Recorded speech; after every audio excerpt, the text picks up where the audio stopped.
Hi. Hold on. You're in there. I just don't know how to do it so that you're... What? Well, why don't you go get on my page and see, and you can see what it actually looks like, because I have no idea if we're both in there or not. Hi, this is Dani Johnson, and this is Hans Johnson, and earlier we made a post about, okay, Lily, you can tell me something. Can you see Hans? That's what I need to know. Lily, type it in there, please, if you can see Hans. Everyone's saying, hi, but I need, hey, Lisa, deal. Oh my gosh. Okay, so my house, 250 people are watching already. That was really fast. 263. Okay, so Hans and I are going to talk about money, and we're going to talk if he decides to not be hilarious.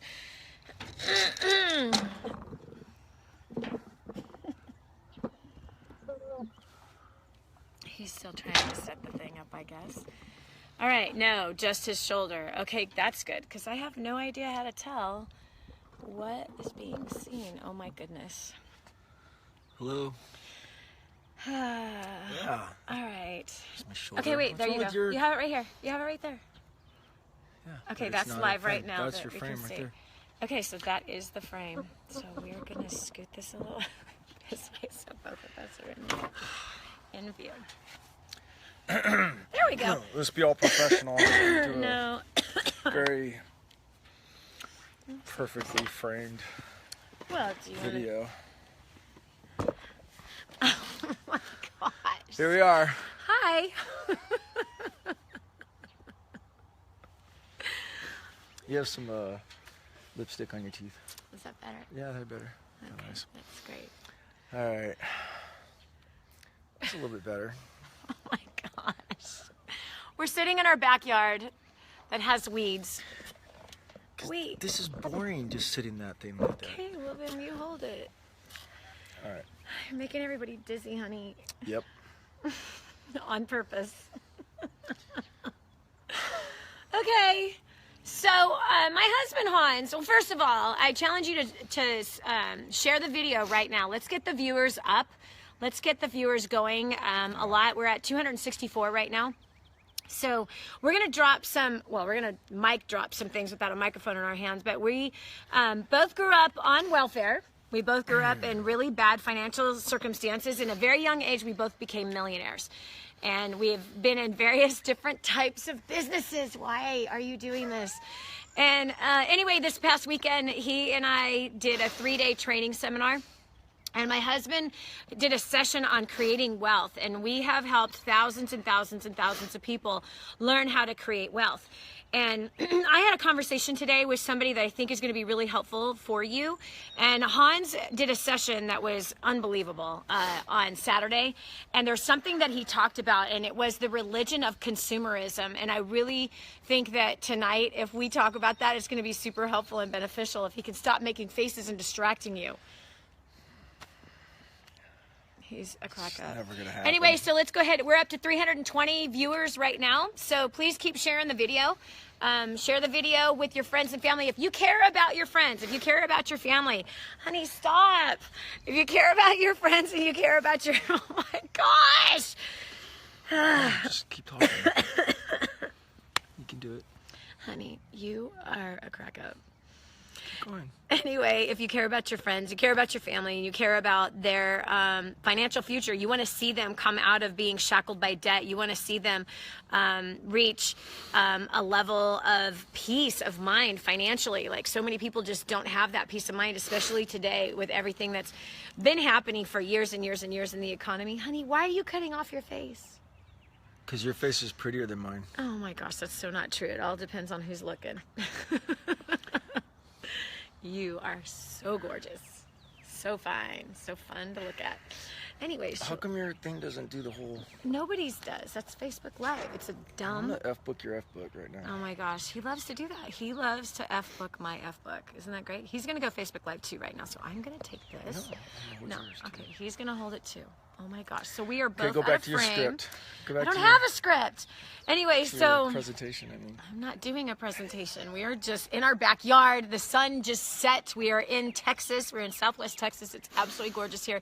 It's like 70 degrees outside or less. You think it's 60 something. Anyway, so he dropped a bomb that was like so profound to me. And then today I had a conversation with one of our clients, and this religion of consumerism is like such a big topic. And so you might have some friends or some family members that are just really suffering financially. You know what I mean? Like they're struggling, or they feel like they're suffocated under the pressure of debt, just like we were. We were totally suffocating under the pressure of debt. And then you know what happens when you have a ton of debt? All of a sudden, you know, some major health problem happens, you know, which is what happened to us. We had almost $1 million worth of debt. And then I had a major heart condition that I was diagnosed with, and it totally changed our income dramatically. And here we had this huge house, and we had 4 cars or 3 cars or whatever, and tons of credit card debt. And between our credit card and car debt, we had over $100,000 just in that kind of consumer debt, not even including our ridiculous house that we absolutely did not need. We didn't need the size of it. Oh my gosh, he's playing around with you again. How many viewers? 370. Keep sharing the video. Let's keep this thing going. We want to make a difference in our country. That's what we want to do. We want to make a big difference in our country. I know you want to make a difference in your country. Hans Johnson. keep talking. You're doing a good job. Honey.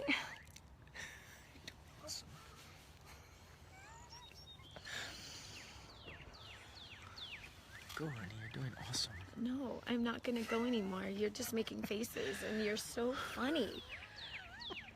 So, your turn. I'm done. Go ahead. Get your whole face in there. There it is. Okay, you're so smart. Go. Okay, I forgot what I was talking about. Honey, you never run out of words. Keep going. Okay, anyway. I don't remember. So anyway, we were totally suffocating on our debt. I just remembered 411. No, 402 is 401. Okay, let's keep going. Let's rack those things up. Come on, guys. You know exactly where our country is. We're in a mess financially, and there's so many other countries around the world that are in such a mess. And obviously, the people in high places could care less about it. What are you laughing at? Somebody's making a comment. People in high places couldn't care less about it. Who are you? Oh, someone says, who are you? Who are you? That's the question. Who are you, and where are you from? Anyway, we are so funny and cute together. I don't know if we're funny together. He's funny, and that is cute. He used to be a stressed out, rich, miserable bastard, according to his own story. Yep. So I'm really grateful he's not that anymore. My gosh, that's for sure. Wow, Hans has eyes after all. And they're beautiful and blue. You're just in there really far. It's all that thinking. Uh-huh. All right, let's kick the sucker off. Okay. All right. Talk about the religion of consumerism. I love it. It's so powerful. And then I've got a story, basically a little bit of coaching that I did earlier today that just totally confirms the consumer thing, the religion. So we just got back from I think LA. I should start making faces like he was making faces earlier. Have at it, girl. We just got back from LA last night, pretty late actually. From no, you have to do it like this. No. It has to be. I have to. Stop. Okay. Stop. Okay, go. Stop. So we came back late last night from an awesome event that almost close to 1,000 people or something like that. 3-day advanced training workshop called Creating a Dynasty.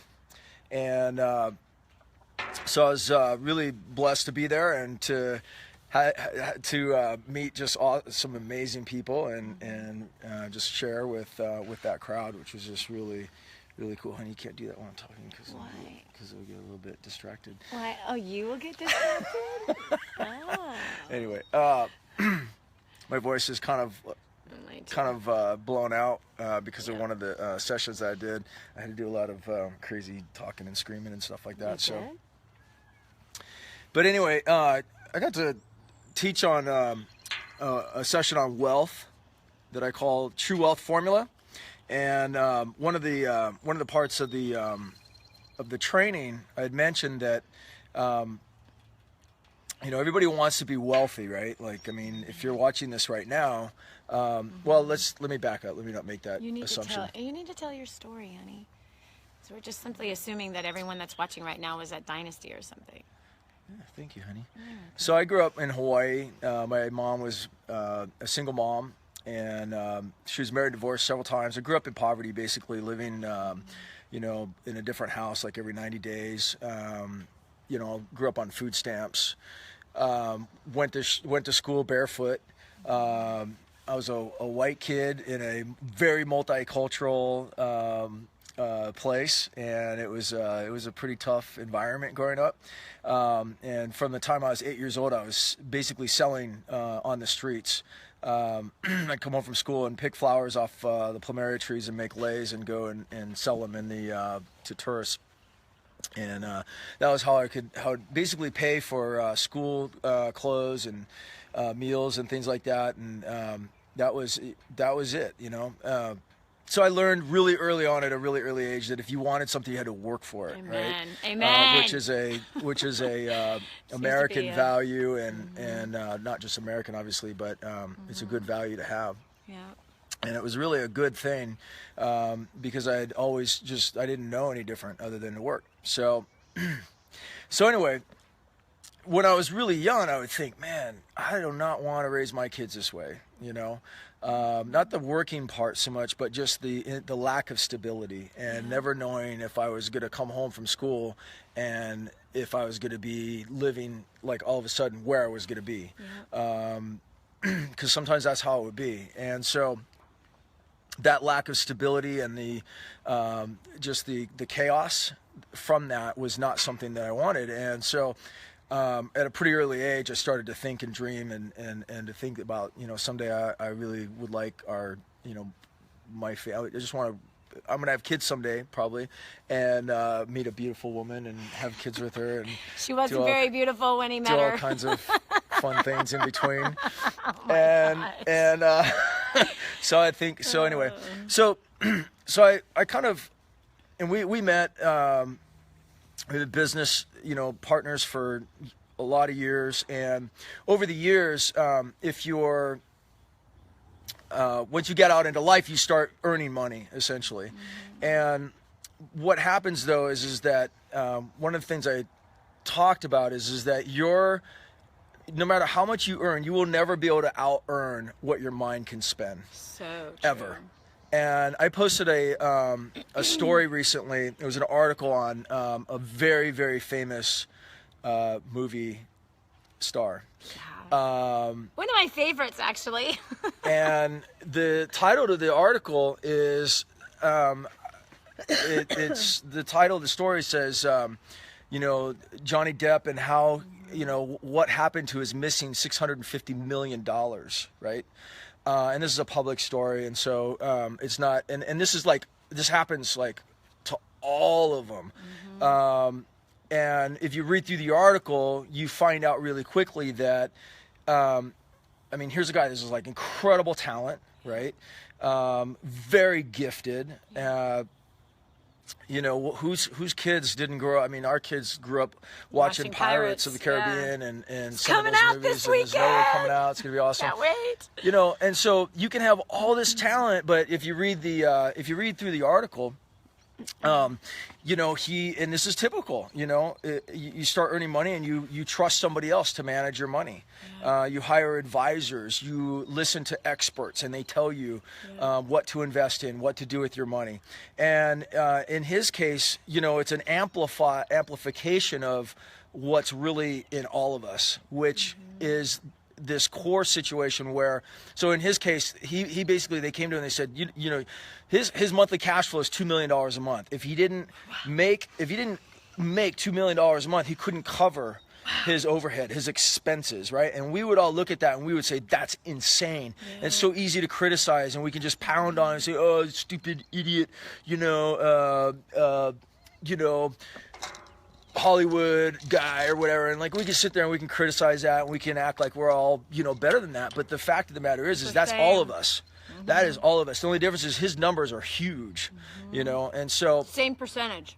Absolutely. And so same percentage that the average, meaning I'll say this, same percentage that we were spending, meaning that if you are spending paycheck to paycheck now and you're making $2,000 a month, when all of a sudden you go to $3,000 a month, then you start spending paycheck to paycheck. $5,000 a month, you're still living paycheck to paycheck. $10,000 a month, you're still living paycheck to paycheck. $20,000 a month, you're still living paycheck to paycheck. And that's what we were doing. Sorry, I'm eating Skittles. They're so good. I measured them because I was allowed a certain amount of calories left. And the purple bag of Skittles are the best. That's your replacement for that awesome workout you did earlier today. No, I had more calories I'm supposed to eat. So the Johnny, and he's not alone in this. Like, this has happened, like, you know, this happens to people. And so the thing is, and this is what we talked about too, is that the very skill that it takes to make money, the exact opposite skill that it takes to actually keep money. And it is a totally different skill to actually make it grow for you and make it your slave. And so it doesn't matter if you're at the poverty line, which is now, it depends on how many in the household, but you know, 30, 40,000 a year or whatever, below 30. I don't know if that's poverty, but the statistics are constantly changing. But it doesn't matter. If you're making 30,000 a year and you're just barely scraping by, you can make 50. You can say, oh, if I could just double my money and make 60, I'll be set, you know? And it depends on what city you live in and where you live. Of course. But regardless of that, statistically, every time you get a raise, every time you get your income grows, okay? Whether you're an employee or a business owner, if you don't have a system to, first of all, your mindset, like, and then a system on how you're going to manage that, you're always going to end up spending the maximum of your earning, and in most cases more. And which is what we did. Yeah. So what make sure that everyone knows that we're not speaking from this. We were like given a silver spoon in our mouth. Yeah, we had to learn this. We learned this the hard way. We learned this by screwing up so badly financially for so many years. Years and years and years. I mean, we started in business really super young. We became millionaires really super young. And then what did we do with it? We spent it all. That's what we did. We spent every ounce of everything that we made and ended up broke all over again, which was so stupid. And we looked ahead. I remember in 2000, after we lost everything in the stock market, I was diagnosed with a fatal heart condition, and just going, oh my gosh, all the money that we've made, and our kids were really little. We could have paid for all the 2 weddings that we'd have to pay for. We could have paid for 5, you know, college tuition, all the kids to go to college, and we could have had all that money saved, and we didn't. We had nothing saved. Like, we lost absolutely everything because can't say we lost it. We spent it all. We just spent everything, all the money that we made, we consumed it. We either ate it, or we were wearing it, or we were living in it, or driving it. That's 100% of where our money was going, which was just totally, looking back, was so stupid. So I just don't want anyone to get the picture we're above everyone financially, because it's not true. Definitely. So I made a comment that, you know, in our culture, we're essentially birthed and born into a religion of consumerism, consumerism, debt, and consumption. Okay, we're baptized into it, literally. We're programmed, we're brainwashed, we're bombarded constantly. You're getting hit with tens of thousands of messages every single day. Okay, and not just through media, and which includes things like Facebook and social media and things like that, but through your social networks, all the way from when we're little. And so all of a sudden now, one day, I mean, we graduate high school and we don't know how to balance a checkbook, right? We go through college, we get out of college, and we have a mortgage but no house. Nowadays, which neither one of us went to college, by the way. Yeah. You know, we get these credit card offers in the mail, and we're thinking free money, you know, and so we're essentially, we just think, well, if I can afford the payment, then I can do it. We don't have any fundamental understanding of accounting basics and, you know, things of that nature. So we're programmed. Your brain is totally programmed to spend, and it literally is like, if you try to extract yourself from that, you're gonna be persecuted. You're gonna go through, like, it's not easy, and your subconscious could be fighting against you Totally. It's going to be looking for a way to spend your money. Can we pause right here, because this is what you when you dropped that from the stage the other day. I mean, yeah, whenever that was. Sorry. What are you looking at? So cute. Really? You're so awesome. Anyway, when he dropped that from the stage, I was sitting there going, whoa, because I've known so many people who have been ostracized from churches. I know so many people have been kicked out of the church that they grew up in, or the religious community that they were a part of for a really long time. And so when he said that we are baptized into, say that statement again. Baptized into a religion of consumerism, debt, and consumption. Say that again. It's so powerful. Baptized, okay, yes. Think about it, into the religion of consumerism, debt, and consumption. Like when you hear statistics about the economy, well, the consumer is driving the economy. I have a lot to say about this, but I don't want to keep going. So. But this is like such an important mindset to understand, because, okay, so if you are a religious person, you've been baptized into some kind of religion, right? Like your parents baptized you into their church, baptized you into their religion. And so what does that actually look like from a financial standpoint? Think about it. Well, of course, most of us, not myself, but definitely Hans. Hans is of the same faith that he grew up in, but I grew up with an atheist and an agnostic, so I am absolutely not atheist or agnostic. But of course, my stepfather definitely did everything he possibly could to try to make sure all of us didn't believe that there was a God and that we hated Christians. And so when Hans is talking about that we are baptized into consumerism, debt, and consumption, think about that. Where did we learn our spending habits from? We got it from our family. We got it from the people we went to church with. We got it from the community in which we lived in.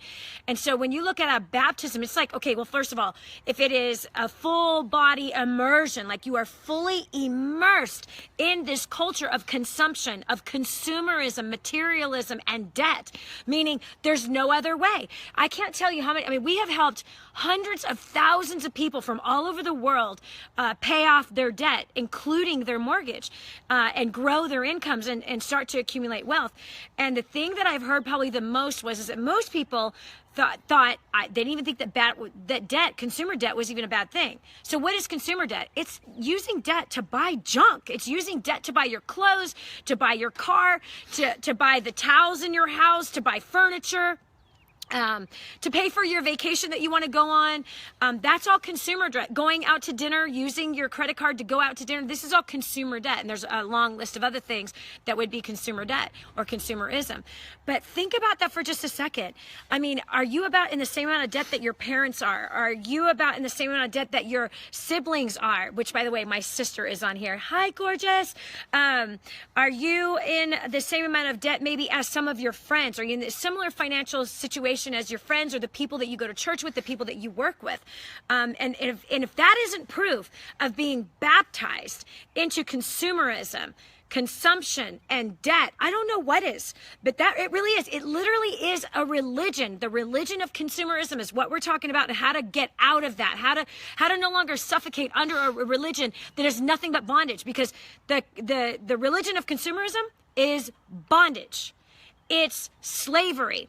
It is suffocating under the pressure which we once did. We lived under that crazy pressure of being forced to have to produce and keep up our income just to make the mortgage, which, when we first started off married, our mortgage was $2,000 a month. We started making more money, then it was $7,000 a month. What were we thinking? Rather than paying off the existing mortgage and maybe picking up some rental properties, which we never even thought of, and why? We were baptized into the religion of consumerism. And the religion of consumerism is this: the more you make, the more you spend, and the further in debt you go. So when you're so if you've been programmed your whole life to consume, that's your default program is to be a consumer. Yeah. And you will never earn more money I mean, if the Johnny Depp story isn't an example of it, I don't know what is. Yep. And there's tens of thousands of those out there. But so if you will never earn more than your mind will actually consume and use, and it'll do things. It'll upgrade, right? Like back to that example. You know, you earn more money, so you upgrade. You upgrade your living standard. You buy a nicer house, drive a nicer car, go on nicer trips, eat nicer food, eat out at nicer restaurants, send your kids to nicer schools. You do all this stuff. You just keep upgrading, upgrading, upgrading. And what are you doing? You're consuming. Okay, and so it really is a trap, and so one of the things is that you cannot. This is a law. Okay.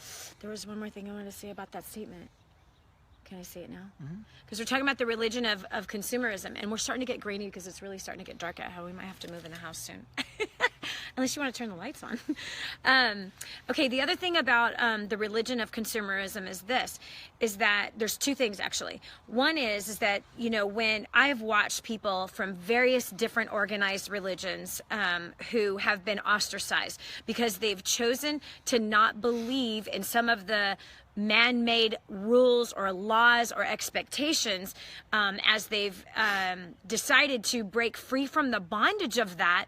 And I don't know what religion you're a part of, but there are some out there that can be incredibly controlling of every decision, including naming your own children. Our son Micah just walked outside and he's watching this at the same time. You're so awesome, Micah. He's turning on the lights outside. You're the best, man. Wait, buddy. The lights around here too would help.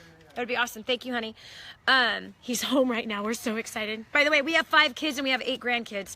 Number 5 is home for a visit right now. Oh, that's totally helping. Anyway, so I've seen people be ostracized. I've seen them be outcasted. I've seen them be kicked out of their church. I've seen them and when I say ostracized, meaning that they were ridiculed by the people that they loved. And some of them who are watching right now, actually, there are some of them who, when they left their religion, their job was connected to their religion. Their home, so they lost their house that they and their 7 children were living in. They lost their cars. They lost their business. They lost everything just because of leaving their religion. And so when Hans talks about the religion of consumerism, it's the same, honey. It's the same, because there are people who have gotten a hold of War on Debt and the Financial Independence series, Hans, that they've been ostracized by their families. Meaning that when you step out to come out of the religion of consumerism, which again, consumerism, debt, and consumption, when you come out of that thing that you've been baptized in, you're going to have some of your friends and your family members are going to make fun of you. They're going to make fun of you when you decide to sell your car that you leased, that you should have never bought, that you didn't need that pressure of having that kind of debt on you. When you decide, when you look at your living expenses, you say, you know what, we can't afford this house. We should have never bought this house. We shouldn't have bought everything that was inside of this house, right? When we buy bigger houses, there's bigger electric bills. There's more furniture that has to be purchased. There's more upkeep, more maintenance. It costs more to clean it. And the property taxes are more expensive. And those are the things that people don't think about. They actually don't think about how much more money it's going to cost if they actually just look at, can I afford the payment? Yeah, they're looking at it exactly. Can I afford the payment? There's so much more than the payment when you're, and again, we know this from experience because we were stupid. We went from 2,000 square feet to 4,000 square feet, 4,000 square feet to 5,600 square feet, which is like about buried us. That's how I ended up with the heart problems. Anyway, so what I've watched is that when someone walks away from a religion, and I'm talking about more like I don't want to say a religious cult, but sometimes yes, especially when you walk away from a religious cult, they want to do everything to attack you, to attack your character, to make fun of you, to turn you into the example of a terrible person that's made a bad choice or whatever. And it's the same when you go to start paying off debt, and when you make the decision that for you and your house that you are not going to live under the pressure, the bondage, the pain, the suffering, the losing sleep of being in debt. And when you choose to live more frugal, and which is what we chose to do. I remember when we went from 5,600 square feet down to 2,400 400 square feet, living in a normal neighborhood, because we had this house on top of a hill looking at the backside of Yosemite National Park. We lost a few friends, and some of which I was shocked. I was completely shocked of the people that no longer wanted to hang out with us because we were not driving super nice cars. We weren't making a ton of money anymore. We weren't living in the big lavish party house anymore. We moved to a 30-year-old house that had 5 different colors of carpet, that had no pool. I mean, it was not the party central house anymore. And it was disgusting, to be honest with you. It was so disgusting. It wasn't kept up well. It looked terrible from the curb, but it was what we needed to do at the time to get a hold of our finances and to stop being so greedy, to be honest with you, to stop being so greedy. And so if you're in that place right now where you have come out of the religion of consumerism, I want to encourage you. It's hard. There might be some of your friends that'll just like cut you off, and that just shows you, were they really your friend? Or did they really love you? Or did they love what you wore? They love where you lived. They love the car you drive, and that for somehow, because you were a brand whore and you lived in a super nice neighborhood, that made them feel better about themselves. And that when you choose to live more frugal, they're like, oh, they're telling you you're in some cult, or they're telling you that, that you're crazy because you're making those choices. And I want to encourage you, you're not crazy, and you're not in a cult. You're coming out of a cult, and the cult of consumerism, and consumerism has a cult following. Clearly has a cult following. You want me to prove it to you? What happens the day after Thanksgiving? It's not even the day after Thanksgiving anymore. Black Friday. If that isn't a religious cult, I don't know what is. If that isn't the consumerism cult, I don't know what is. What about the cult following for Apple products? That a new iPhone's coming out and there's a cult following standing in line for days waiting to get a hold, even though they can order the stupid thing online, but there's this cult following. Sorry. There's this cult following. Man, I'm just saying that consumerism. I know you didn't. But there is a cult following for consumerism. There is. Really look at it. It's totally true. Honey, it's getting dark out here. Different things happen when it gets dark. Okay. So one of the other ways that this happens is if you work for a company where your earnings are commission based, and you're in some type of a sales role, maybe you're an independent representative, a lot of times the messaging will be that you need to show your success. Yeah. And so as your income's increasing, there'll be more and more pressure to show that success, right? And that's part of this same issue where it's very hard to break away from that because of the way it's reinforced, and there's some fear involved as well. Yeah. And the thing that you need to realize is that you have to well, I mean, you talk about this all the time, and I talk about it too, but okay, so here's a lie. You should write this down right now, is that you cannot spend your way to prosperity. Yes. Okay? You can never spend your way to prosperity. Yep. And so learn to separate the marketing messaging that's in our society, okay? Mm-hmm. It's put out through corporations, it's put out by the government, it's put out through economic statistics, it's put out in many different ways, but they almost associate spending as a patriotic act, like your patriotic duty, okay? You hear this, the consumer's doing really well right now, Okay, so you cannot spend your way to consumption. Our government prosperity. To prosperity. Yep. Our government is in that situation right now where the national debt just keeps increasing and increasing and increasing, and they keep solving the problem of too much debt with more debt, and that's not how you solve that problem. So there's a day of reckoning coming, and it's if you deal with your own day of reckoning by your own free will, which the Creator gave you, and you use your free will to deal with it now and to make the change that needs to be made, then you'll be positioned, okay? And so you can't spend your way to prosperity. Yep. The second law is that wealth is created through production, not consumption. Yes. Okay? So you want to change your mindset, and you want to align yourself as a producer. You are not a consumer. Yes. Okay? Your identity and your purpose and your reason for existence on this planet is not to consume. Yes. That is not your contribution to the world and to this planet and to this economy and to this government and to the way things are. That's not who you are. Good. Okay? You're to be a producer. Yep. Okay? And the interesting thing is the producers that either produce a product, produce a service, market a product, that are programming you constantly. Think about it. Okay, Fortune 500 companies, they spend billions and billions and billions and billions of dollars on advertising, telling you that if you don't buy this, I mean, here's the underlying messaging, okay? You need to buy this thing in order to be important, to be accepted, to be loved. If you don't have this status, okay, if you don't live in this nice neighborhood, drive this nice car, hang out with these kind of people, look nice, whatever, then you're not accepted. And we bought into that. Okay. We totally bought into that. So that's the messaging that you're being bombarded with constantly. So you want to get your side, you want to flip and get to the other side.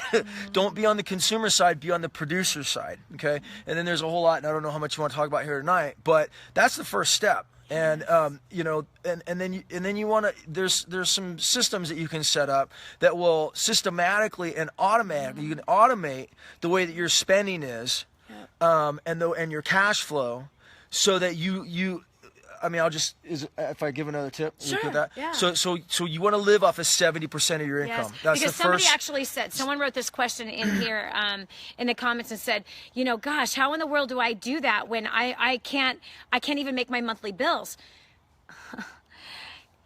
This is so important. When he's talking about living off of 70% of your income, I want to pause right here, because if you notice, there was a day where many of us would not have even spent $20 a month on our phone, meaning communication, telephone. We would not even spend $20 a month, especially an additional $20 a month for long distance. There was a time in this country where people had that kind of self-control, and they had a mindset of budgeting more than just like mindlessly spending.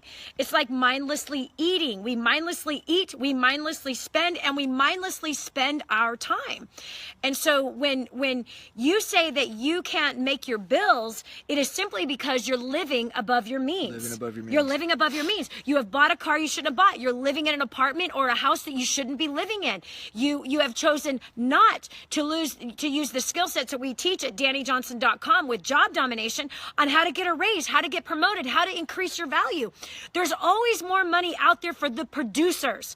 The non-producers are the ones that are always going to struggle financially. And it's not only the non-producers, it's also the ones who make money and choose to live off of more than what they actually make. And so if you're barely making it now, look at your food bill.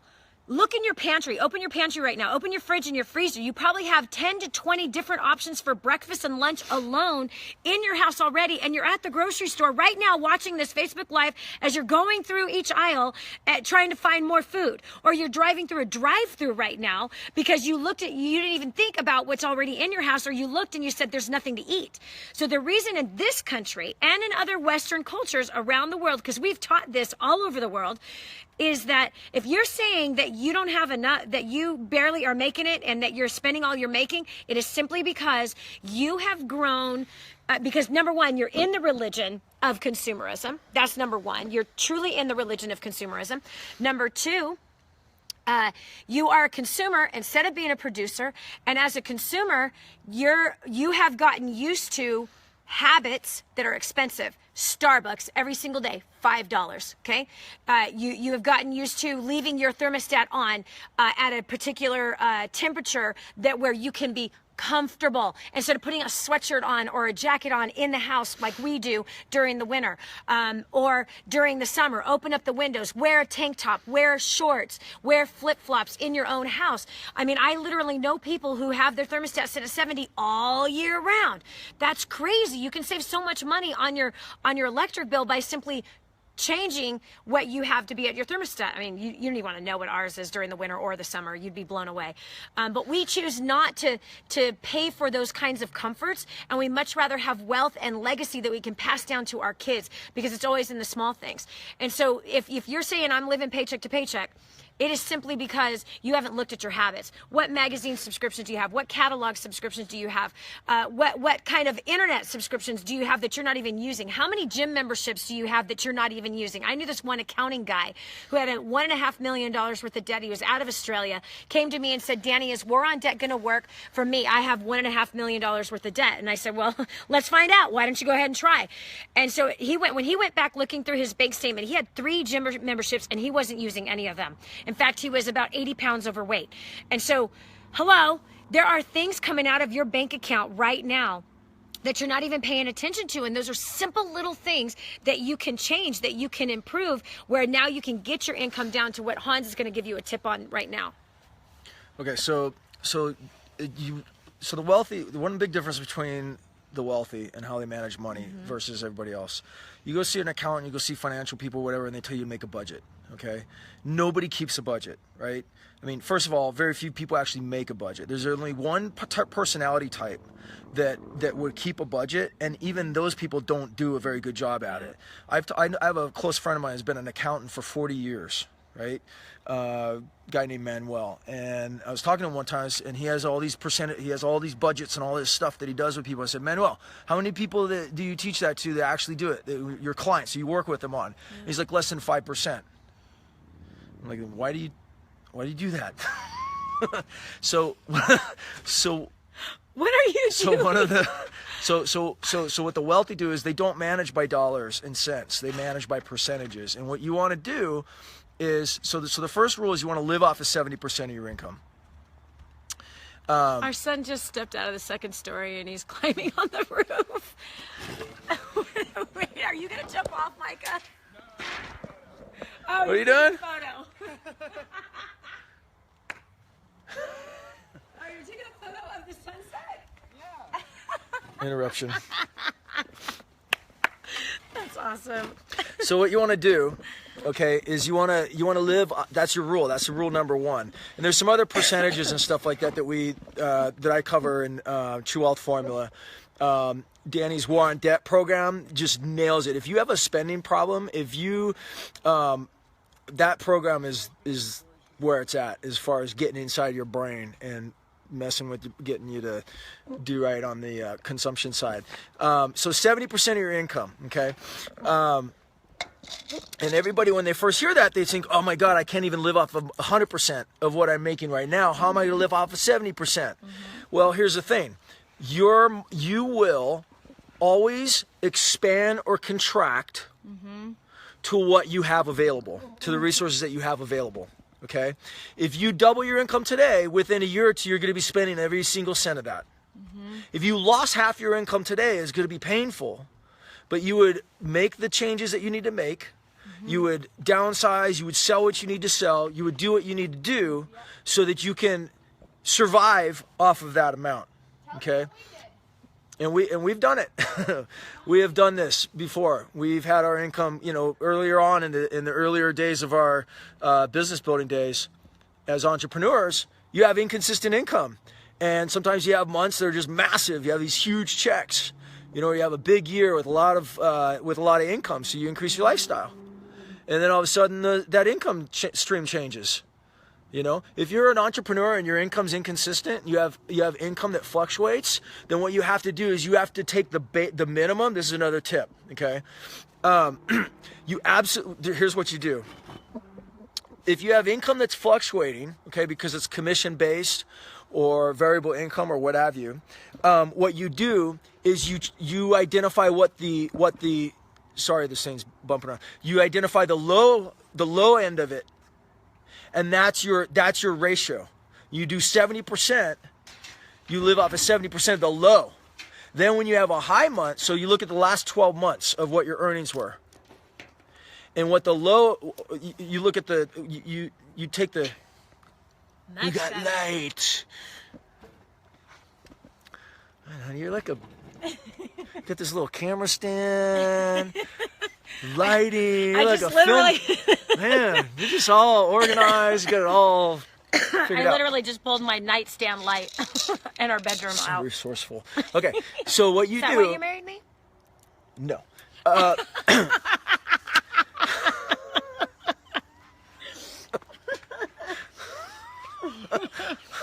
way. You're not going to say why you married me. All right. So what you do if you have income that fluctuates, okay, or you don't guarantee it. Like, I mean, if you've been in that type of a business, have you ever worked your tail off before and just had low results, bombed out one month? We did. Oh, I mean, we've had that did. happen. We had income like boom, like multi six-figure annual income all of a sudden get cut in half. Right? There's volatility there. Yeah. So what you do is what you do is you look at the lowest that it could be. That becomes the 100%, then you live off of 70% of that. Okay? Now, if you're anything above that, you take that off the table. Yep. Okay?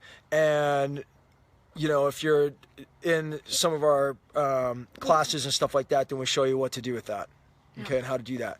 But that's what you do if you're an entrepreneur or you're involved in a home-based business or some type of business that you have fluctuating income. Yeah. Okay. What do you mean? Every business has fluctuating income. Well, that's true. But it is. It's not just a home-based business. Every business has fluctuating income. In a conventional business, you're going to pay yourself a salary, and that's going to be your baseline income, and then you have profits, and your profits are going to fluctuate. Yep. But you usually set your salary at something that's going to be stable and consistent. So it depends on the type of business and how mature it is. But yeah, every businesses have volatility and fluctuation. Look at the retail industry, Correct. Retail clothing. Like December is the month where they make the money that they make more than all year round. Construction is seasonal for most people. I mean, most businesses are that way. And so so many people think, the business I'm in. No, like most businesses have high months and low months, have high years and low years. That's just business, which is why you've got to do what Hans is saying. You got to set that income. You got to pay yourself according to a percentage, not according. Ooh, that's a big old bug. The light now is attracting bugs. There are bugs crawling on our ears here pretty soon. The rest of my sentence. So that's the thing. Live off of 70% of your income. You say, what do you do with the other 30%? Okay, there's 4 categories. Number 1, 10% is your giving account. Okay, and the way I teach this in True Wealth Formula, and the classes that we're doing, and then I think War on Debt really hammers the actual get out of debt part.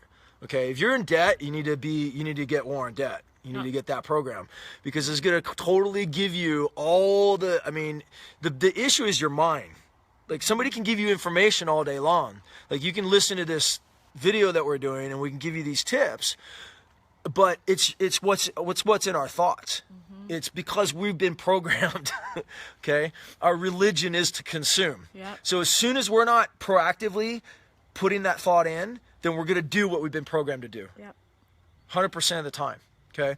So War on Debt will show you how to restructure your debt and how to eliminate the debt, and it'll help you deal with the consumption and the spending side of it. So on the budgeting side, so what you do is your first 10% is a giving account. Okay, you set up 4 accounts. 10% is giving, right? And you say, well, I'm the one that needs the help. I don't want to give, You want to talk about that? You want to talk about the giving part? Okay. So the pastors and the preachers, oh Lord, have and I'm mercy. not going to say the other names. Trouble. Yeah, this is where we get to be an equal opportunity offender right now. Okay. So they talk about, give and it shall be given to you, pressed down, they use all these verses and these things to give an offering, right? But really that's a marketplace verse, right? If you're giving, then you're able to receive. But if you're not giving, then you're essentially basically communicating to your Father in heaven that I don't trust you. And then he can't trust you to be an administrator of his kingdom and to administrate and exercise proper dominion over the territory he's given you and to distribute it. Okay, and that's his government system. So there's a lot of blessing that comes with giving, and when you give, then something changes inside of you. Givers don't need. That's right. But if you're a hoarder, you're in trouble. And you're in fear, and you never give, then you're communicating that I need. And you know what? People don't like to do business with people that need. They right? don't. It comes in your nonverbal communication, Absolutely. so it jacks with your sales presentation, jacks with everything, you know, and we don't have time to get into all that. So you need a giving account, 10%. If you're in debt, then then the next second account is to pay yourself first. 10% is a wealth account. And then the third is another 10% if you have debt. You really should be paying yourself 20% a month. But a lot of people have a lot of debt, so you go 10% giving, 10% wealth account, and then 10% debt, compound debt elimination account that you use war on debt to accelerate that debt payoff, okay? And then you live off your 70%. Yeah. All right. So So do it by listen, percentages. we don't want to keep you any longer. Bottom line is I'm so excited because Hans is doing a class here starting on Thursday. True Wealth formula. He has an app. What's your app again for everybody? Wealth Builder. Wealth You can get it at the App Store on Apple App Store, or the Google Play. There's a free app. There's a free free. app.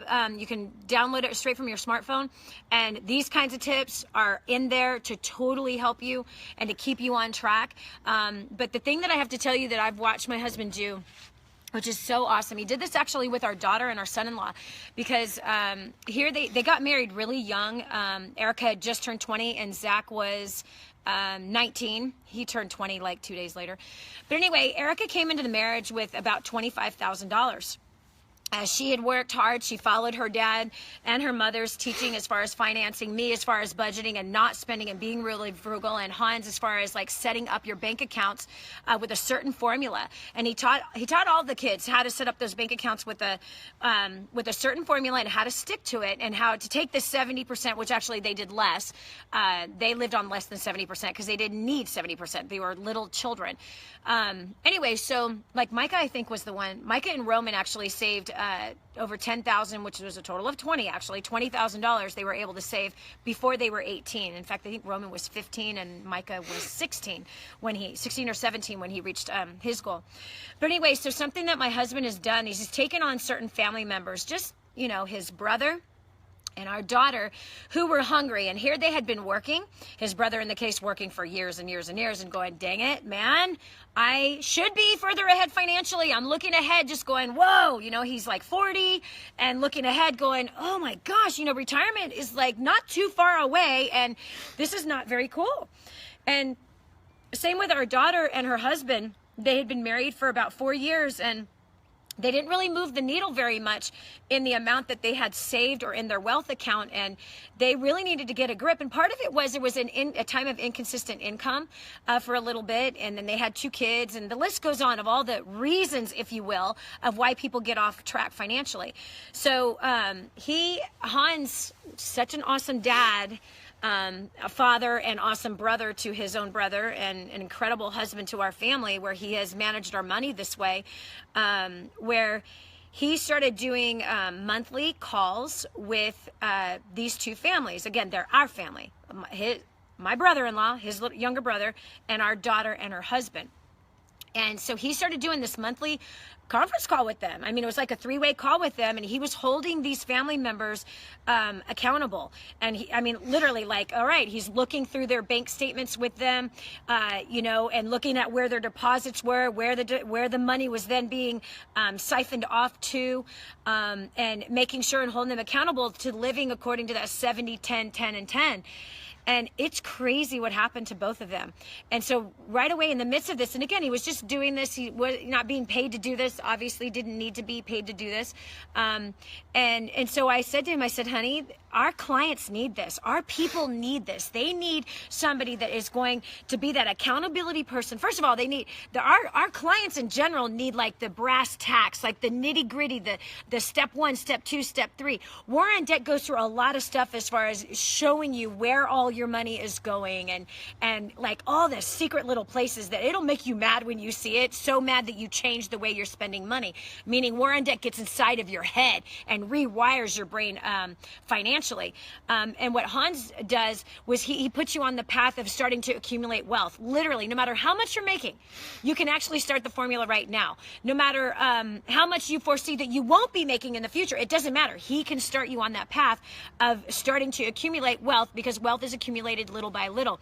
And so I'm super excited because it took probably a year It was about a year of me begging him, saying, please, we have clients that they need this. They need you to do with them what you've done with Erica and Zach, what you've done with Josh. They need you to like be that father, that husband, that brother, to come alongside them and to hold them accountable and show them like step by step, like meaning here's your action item today, which is what he did with his family, of saying, okay, by the time I talk to you next week, these 4 accounts need to be opened. All right, now let's look at where your deposits went. Hello, you're living on more than 70%. I mean, just totally holding them accountable.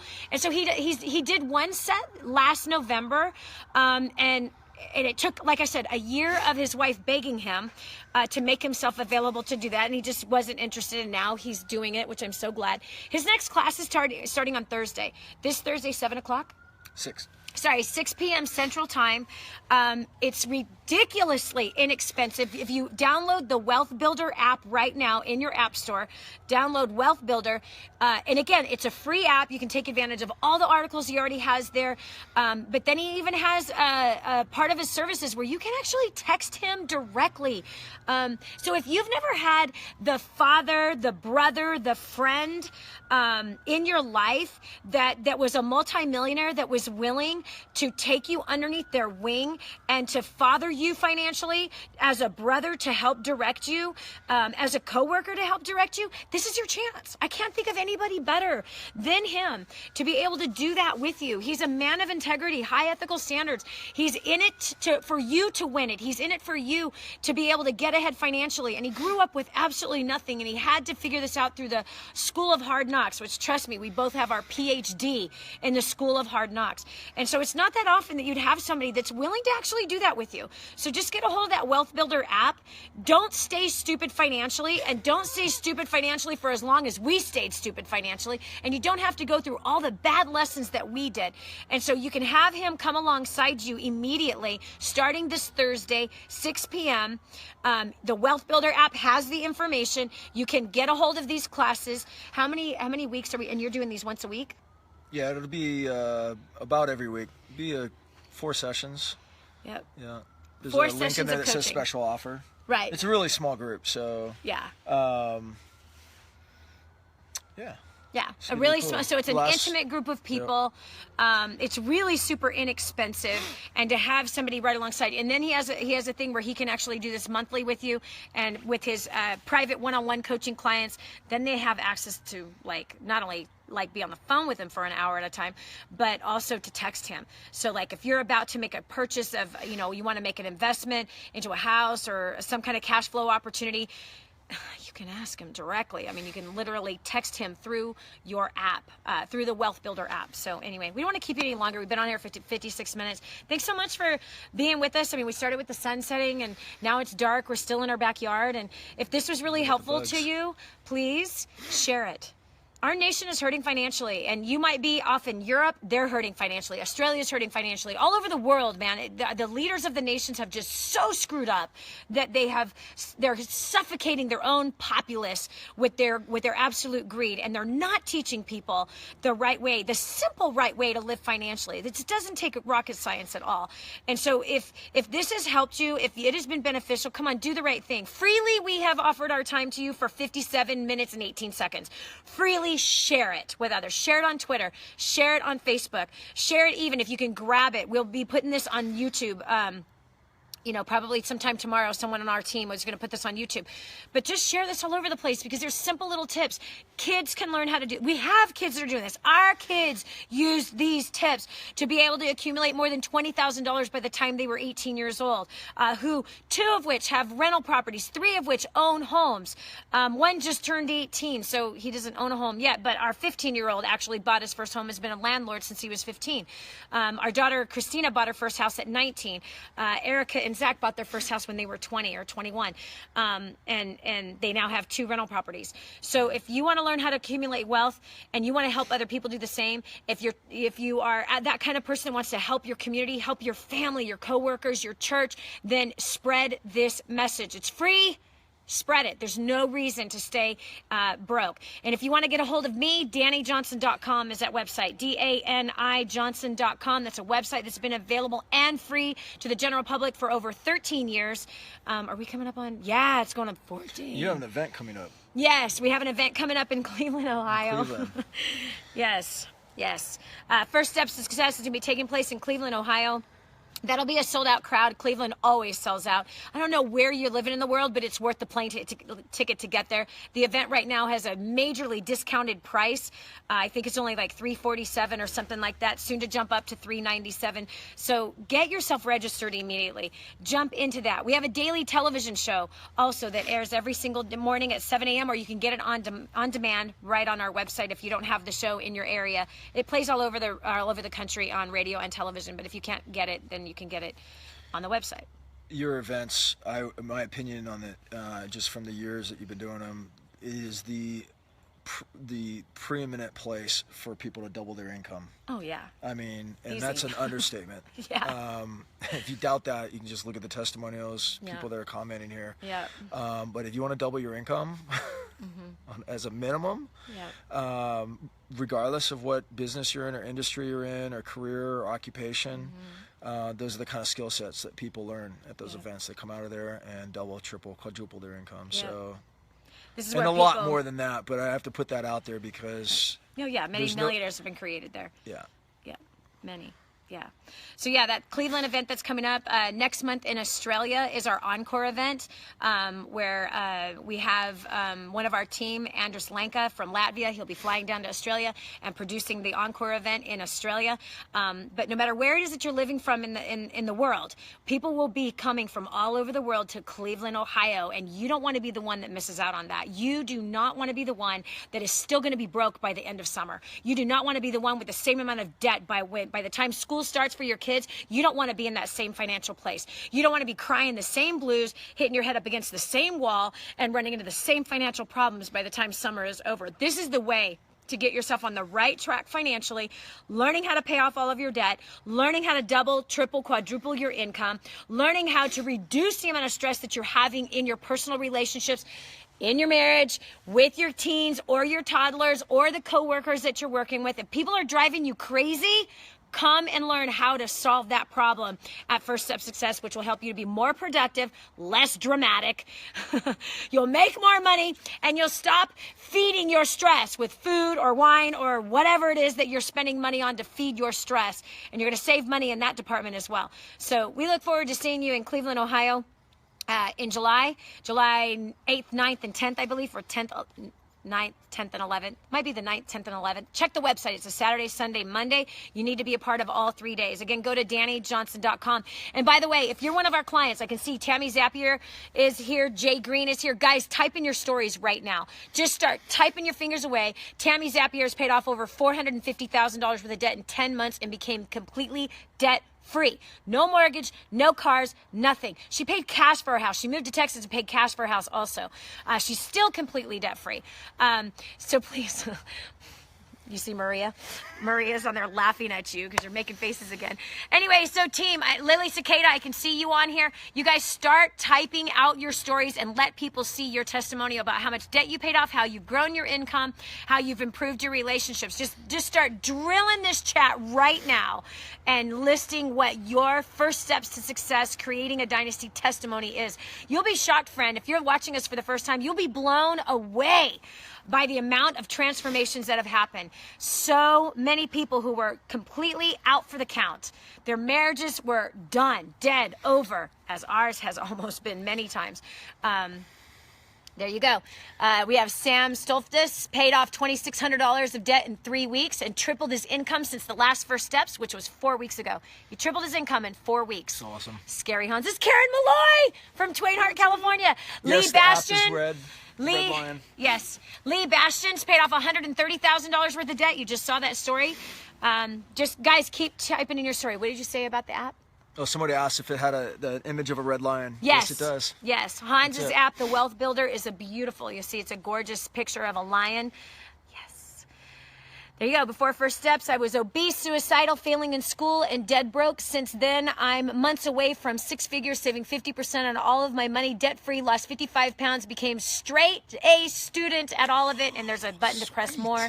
Here you got Leora Miller is typing in right now. Look in the chat. $335,000 debt paid off in 22 months, and now is debt-free. Paid $37,000. That's Amber Brown. Amber Brown in 27 months. Keep going. You read them. Healed paid off $97,000 in 24 months. That's Emily Stewart. It's amazing. My husband doubled his income. Patty Mitchell, Klein says that my husband doubled his income since first steps and was able to quit something. The thing just keeps moving. Scott Baker is on a budget but paid off $20,000 so far. That's so awesome.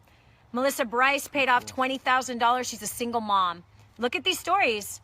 Okay, Tracy Zushnet, since first steps, we paid off over $1 million worth of debt in 2 years. And they are consumer debt free now. Amazing. $3,500 paid off in 4 months. That's Eric Schlabeck. Okay, just keep typing in your stories, guys. Just go for it, man. This is so amazing. We paid off $86,000 worth of debt since January of this year. Okay, that's in 5 months. They paid off $86,000 worth of debt. It's your turn. It's your turn. Guys, keep going. Keep going, keep going, keep going. Keep typing in. Someone from New Zealand. No, someone from the UK just downloaded your app. Awesome. Jared, congratulations. Welcome aboard. We got Jason Smith, paid off $60,000 worth of debt in 4 months. We'll be debt-free by the end of the year, including the house. That's Robin Coopers. Increased income by 400%. Wow. That was who? Jason Smith increases income by 400%. That's after coming to first steps to success. You need to have this story. You need to have the story. Kevin Mead, who we love, has $170,000 in savings now. They did not have any money in savings when they came to first steps to success. Kevin, type in how much debt you paid off. Melissa Sykes paid off $44,000 worth of debt in 11 months, completely debt-free. They own 2 rental properties now that they own outright. Luis Garcia accumulated what? Accumulated $2,600 in savings in 1 month. First time ever having savings. Okay, and by the way, at First Steps to Success, it's just a time, meaning we do a 2-hour session on paying off debt. We have 3 solid days of training together. 3 solid days of you learning how to get promoted in your job. In fact, anybody, if you've increased your income, start typing in your story right now. Start typing in. Okay, paid off $50,000 worth of debt in 6 months. That was Kevin Mead. So awesome. Look at these stories. They're incredible. Yeah, it's insane. Yeah, they're. Where else do you go to find this? It's amazing. Yeah, it's Matthew Klein, $270,000 paid off in 12 months. $200,000 worth of net worth now. 4 rental properties paid for themselves and for our personal home. Freedom, he says. Look at that. That's Matthew Klein. Shanna Crum says paid over $20,000 worth of debt since February of 2016. Stay-at-home mom now. Now business owner. Husband works a normal 8-hour job. $46,000 left on the mortgage, and that's it. Could you imagine how these people are feeling? Yeah, Carmen O'Quinn not only has lost 160 pounds, but her and her husband have paid off $250,000 worth of debt. They're completely debt-free, and they have no mortgage anymore. Income grew over 1,000%. Grew their income by 1,000%. It's amazing. Yes. Yeah. It's awesome. I'm serious. I mean, the stories that we have are crazy. I don't know of any other place where you can pack a room full of people and they've got these kinds of results. So if you want these kinds of results in your life, it's time to stop cheating yourself. And it's time to stop cheating your family, your kids, because you're baptizing your children into consumerism. The religion of consumerism. You're baptizing your children into debt. You're baptizing your children into financial suffering. It is time to put a stop to that and get to First Step Success in Cleveland, Ohio, for sure. Read these stories. I challenge you. I challenge you right now. Look into those chats.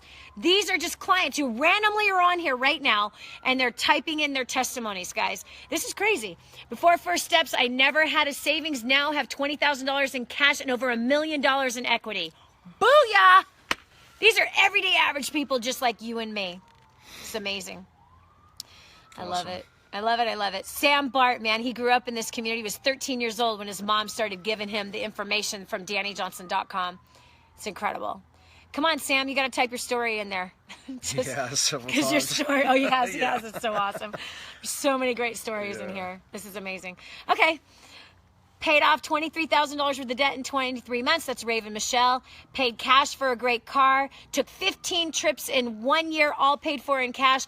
And have $7,000 in savings for time ever. That was Raven Michelle. She's actually on our staff. Proud of you, girl. That's awesome. Lee Bastian has made his first $15,000 investment. What? Karen Malloy says Megan's moving to Texas. Woohoo! That's awesome. Okay, cool. Well, there you go. You should spend some time reading some of these stories because you can come out of the religion of consumerism. You can. You can come out of debt. You can and you will if you join us in Cleveland, Ohio at First Step Success. And if you get started on Hans's plan, this Thursday night, his class is starting. It's a 4-week course. You want to be a part of it. Get your family in on it. There's only a few seats that are left available inside of that class, taking place 6 p.m. Central. You don't want to miss this. You don't want to go through the summer broke. You don't want to finish out 2017 broke again. You don't want to keep repeating these same financial issues. I mean, come on, there has to be some year that you say, no, I've had it. I'm done. It's enough. It's over. We had that all the way back in 2000. That's when we finally had the giant wake-up call of, are we going to spend the next 10 years of our life doing this again? Come on, don't you want it to be in your life that when a circumstance comes, because they come, no matter what, we're all going to have circumstances come, whether it's challenge in the marriage, whether it's challenge in the health, all in our health, whether it's we get into a car accident, God forbid, but they happen. You know, you get rear-ended, something, the crap happens. Don't you know that? And if you're not prepared financially for the crap to happen, that's when you get put under financially. That has to stop. This has to be the year that it stops. All right, we're signing off now. Good night. God bless. Good night. Bye. Hans. Good night. Love you, mean it. Bye.